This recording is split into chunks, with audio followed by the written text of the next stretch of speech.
I like the way the Silverado looks. I know it's taken some flack for it, but I don't know, it looks like a truck. It's a big square thing. Looks like a Silverado. Yeah, the Chevy does have the biggest badge.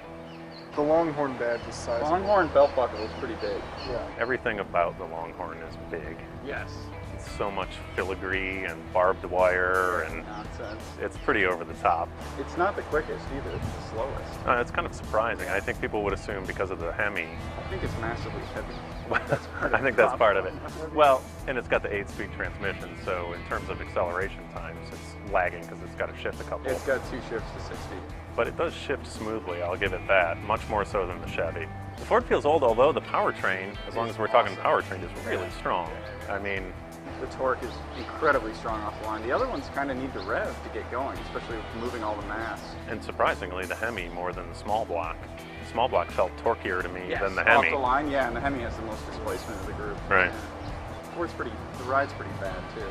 The ride is bad, and the thing that's worst about it is when you slam the door shut or you close the hood, you know, everything flaps around. It just feels When you're cheap. going over bumps on the road, even small bumps, everything is sort of fluttering. Yeah, it gets a little shaky. It just doesn't feel quality. I mean, even if solid. even if it's not a matter of durability, I mean, it may well be perfectly durable, but it just doesn't The other feel it. trucks don't do that. They used to feel so stout. Now it doesn't really feel that stout anymore. In a similar vein, you know, that interior when it was brand new was pretty much the class of the field. Ram was good even then, but Right. Chevy was terrible. Yeah. And Chevy's caught up. They've caught up.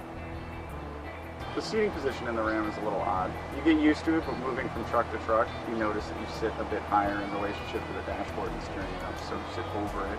But in the Chevy, you sit almost the opposite. You're very low. You can sit really low, yeah. I mean, The the dash whole- is high, and the windshield is yeah. not as big as in the other two trucks, so... the cowl's high. Yeah. It sort of makes it feel more like a car, more like you're driving a giant car. Yeah, but it does have tilt and telescoping steering wheel, which is... really? Yeah, I know, but, Oh, but that's Chevy new for used to GM. not Yeah, do yeah, that that's at new all. for GM. Just have that flapper. It's really the most car-like of the bunch.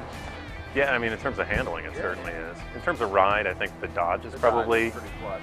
but I got no complaints about Silverado ride or handling. No, it's good. It's a good balance.